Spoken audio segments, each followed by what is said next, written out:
నమస్కారం నాగార్జున గారు. నమస్తే అంజీ గారు. సిసోడియా గారి పిక్ చూసారా? చూశాను. అది ప్రజానాయకులు, మన మినిస్టర్స్ పైగా అక్కడ 3-4 మినిస్టర్స్ ఉన్నారండి. వారి ముందు అలా ప్రవర్తించడం కరెక్టే అంటారా? కరెక్టే అంటారంటే నేను దీంట్లో అతన్ని తప్పుపట్టేదానికంటే కూడా ఓకే, వీళ్ళని తప్పుపడుతున్నాను నేను, మినిస్టర్స్ని. వీళ్ళేం తప్పు చేశారు అంటే వాళ్ళ రోల్ వాళ్ళకి అర్థం కావట్లేదేమో అనిపిస్తుంది నాకు. ఎందుకంటే మీరు మినిస్టర్స్, ఓకే, లక్షలాది మంది ప్రజల ద్వారా ఎన్నుకోబడినటువంటి లెజిస్లేచర్ ఏదైతే ఉందో, మీరు టాప్, మీరేం చెబితే అది చేయాల్సినటువంటి మీ సబార్డినేట్స్ ఐఏఎస్లు ఐపీఎస్లు ఎగ్జిక్యూటివ్, మీరు అసలు అతని ఛాంబర్కి వెళ్ళటం ఏంటి? మీ నలుగురు ఏమో ఒక్కళ్ళు కూడా కాలు మీద కాలు వేసుకొని కూర్చోకుండా మీరేమో పద్ధతిగా మీరు కూర్చుంటే, అటుపక్కకి తిరిగి సగం అవతలకి తిరిగి కాలు మీద కాలు వేసుకొని అతను మీతో మాట్లాడటం అంటే ఎంత ఒళ్ళు బలుపుతనం అనేటువంటిది అక్కడ అర్థమవుతుంది, ఎంత లెక్కలేనితనం అనేటువంటిది అర్థమవుతుంది. ఈ వరదల్లో కూడా 2-3 తప్పుడు స్టేట్మెంట్లు ఇచ్చి గవర్నమెంట్కి చెడ్డ పేరు తీసుకొచ్చాడు తను. ఇదే సిసోడియా.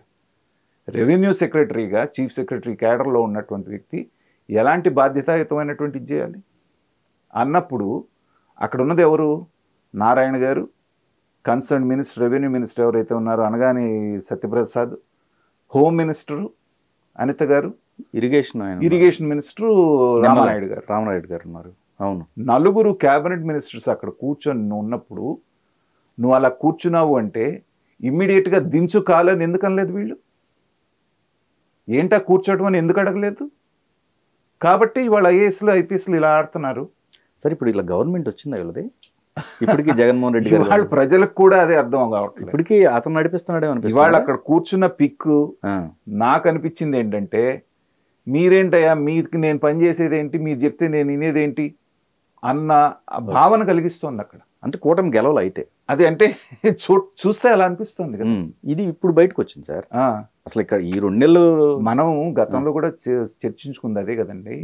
ఆయన ఏమంటున్నారు, చంద్రబాబు నాయుడు గారు ఆ రోజు చీఫ్ మినిస్టర్ 2004 చంద్రబాబును చూస్తారు, 94 చంద్రబాబును చూస్తారు మీరు అంటున్నారు. ఆయన ఇప్పుడు అదే పబ్లిక్ లో ఒకటి వస్తుంది సార్, అవి అసలు ఆ స్పీచ్లు చెప్పొద్దు అంటున్నారు. అదే కార్యకర్తల్లో అది రివర్స్ అవుతుంది సార్. ఖచ్చితంగా. ఇంకా స్పీచ్లు వదిలేయండి మీరు. అంతెందుకు అంజీ గారు, ఇప్పుడు మొన్న మనం మాట్లాడిన టాపిక్కే ఇలాగే ఏదో తీసుకోవాల్సిన చర్య తీసుకోలేదని ఒకటి మాట్లాడితే కింద వచ్చిన వందలాది కామెంట్స్ మనం చూస్తే ఎంత కోపంగా ఉన్నారు. చర్యలు తీసుకోవట్లేదు ఈ ప్రభుత్వం, అనుకున్నంత గట్టిగా వ్యవహరించట్లేదు. అభివృద్ధి కార్యక్రమాల గురించి వాళ్ళు అడగట్లేదు, మిగతా వాటి గురించి అడగట్లేదు. చంద్రబాబు నాయుడు గారు గట్టిగా ఉంటారనుకున్నాం కానీ ఇదేంటండి అంటున్నారు. సో గట్టిగా వ్యవహరించి ఎవడైతే తప్పు చేశాడు, ఎందుకంటే వాళ్ళకి రెడ్ బుక్ అని ఎప్పుడైతే లోకేష్ గారు పెట్టారో, మామూలుగా అయితే చంద్రబాబు నాయుడు గారి మనస్తత్వాన్ని బట్టి పాపం క్షమించేస్తాడు ఈయన అనేటువంటి మూడ్లో ప్రజలు ఉండేవారు. కానీ లోకేష్ గారు రెడ్ బుక్ మీ తాట తీస్తాం అనేటప్పటికి ఏంటంటే, అది జరగకపోయేటప్పటికి కొంత నిరుత్సాహం వస్తాం. సో దానికి చంద్రబాబు నాయుడు గారి స్పీడ్ని ఇప్పుడు కూడా ఐఏఎస్లు ఐపీఎస్లు అందుకోవట్లేదంటే అది పాత్ర ఇప్పుడు దాకా వాళ్ళు పోషించిన పాత్రలోంచి బయటపడట్లేదా, నిర్లక్ష్యమా, ఒళ్ళు బలుపుతనమా అనుకుంటే ఆ పిక్ చూసిన తర్వాత మాత్రం అది ఒళ్ళు బలుపుతనమే అనిపిస్తాం. ఖచ్చితంగా ఎవరైనా సరే, వాడు ఐఏఎస్ అయినా ఐపీఎస్ అయినా, మినిస్టర్ అంటే మినిస్టర్ నీ పైవాడు, నువ్వు అతనికి సబార్డినేట్, మీ ఇద్దరు కూడా ప్రజలకు సేవకులు. అలాంటిది ఆ కూర్చోవటం ఏంటండి? చూసిన ప్రతి ఒక్కడికి కూడా, నాకైతే చెప్తున్నాను కదా ఆన్ రికార్డు, అతని మీద కంటే వీళ్ళ మీద కోపం వచ్చింది. ఇప్పుడు దించబోయే కాలు కింద కంటే దించడా? ఇప్పుడు వీళ్ళనే ఫుట్బాల్ ఆడుకుంటున్నారు ఎవరు? వైఎస్ఆర్సీపీ వాళ్ళు. అదే కదా, వీళ్ళనే అదే చేతగాని ప్రభుత్వం వాళ్ళే చేస్తున్నారు. ఎందుకంటే వాడు మీ ఏజెంట్ తెలుసు, సుసోడియా అతను సారీ అతను వాడి ఉన్నాననే పదం వాడకూడదు. బట్ ఏంటంటే ఇలాంటి వాళ్ళని చూసినప్పుడు ఆ మర్యాద ఇవ్వాలని కూడా అనిపించట్లేదు నాకు. మీరు సీనియర్ ఐఏఎస్ ఆఫీసర్, అదే మామూలు వ్యవహారం కాదు కదా. 4 మినిస్టర్లు, అందులో వాళ్ళ 4గురిలో సీనియర్ మినిస్టర్ అక్కడ ఇతను ఉన్నాడు, నారాయణ. ఇంకోటి సార్, అసలు ఏనే వాళ్ళ ఛాంబర్కి వెళ్ళాలనేది ఉంటుంది, బట్ వీళ్ళందరూ వెళ్ళారంటే ఏదో సందర్భం మనకి పూర్తిగా తెలియలేదు. ఇప్పుడే పిక్కి వాళ్ళే వచ్చింది కాబట్టి దాని పూర్వాపరాలు అనేటువంటిది మనకు తెలియదు. ఎందుకు వీళ్ళు ఆయన ఛాంబర్కి వెళ్ళారు అనేటువంటిది. ఎవరి ఛాంబర్కి వెళ్ళినా there is a protocol, right? Minister దగ్గర ఎలా వ్యవహరించాలి, ఎమ్మెల్యే దగ్గర ఎలా వ్యవహరించాలి. ఇప్పుడు వాళ్ళందరూ కూడా డామినేట్ చేసి చేయాల్సిన పనులు సరిగ్గా చేయలేదు, ఎమ్మెల్యేలని మినిస్టర్ని పట్టించుకోలేదంట మూలనే కదా జగన్మోహన్ రెడ్డి గారికి ఆ స్థాయి ఇది వచ్చింది. ఎమ్మెల్యేలు వీళ్ళందరూ ఎందుకు ఎదురు తిరిగారు? పనులు గాక ఇలాంటి వాళ్ళందరికీ తిరిగితే పనులు అవ్వట్లేదనే కదా.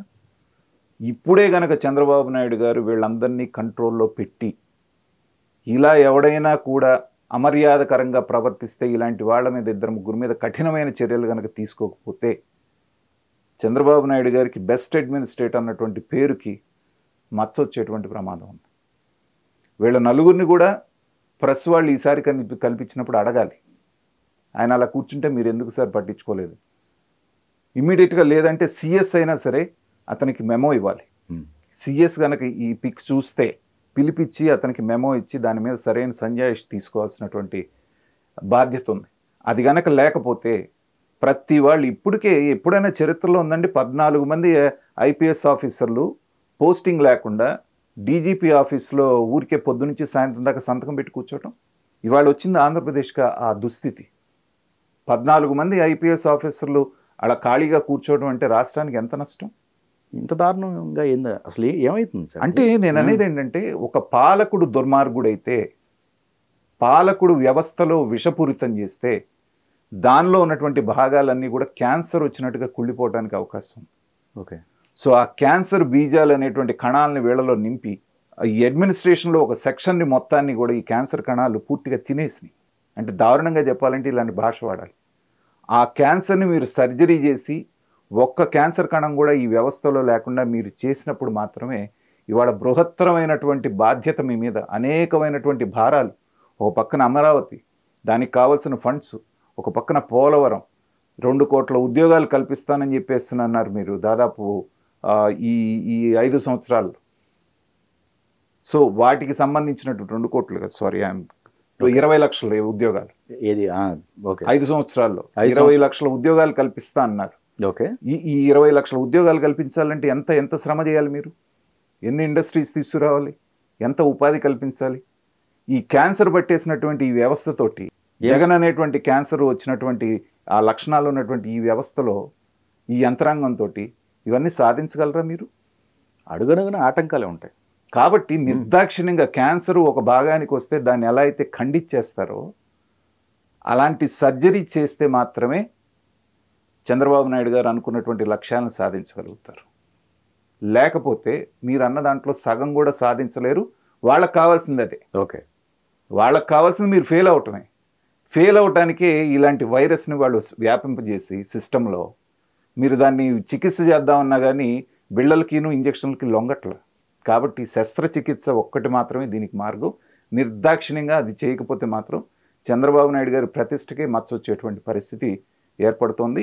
ఈ సిసోడియా లాంటి ఇన్సిడెంట్స్ అన్నీ కూడా ప్రజలకు కూడా ఇండికేషన్ ఇస్తున్నాయి. చంద్రబాబు నాయుడు గారు అసమర్థులుగా భావించవచ్చు. పూర్తిగా గ్రిప్ రాలేదు అంటే అంత పెద్ద పదం ఇప్పుడే వాడరు.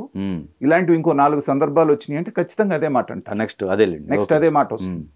కాబట్టి ఇప్పుడే జాగ్రత్త పడకపోతే మాత్రం ప్రభుత్వానికి చాలా చెడ్డ పేరు వస్తుంది.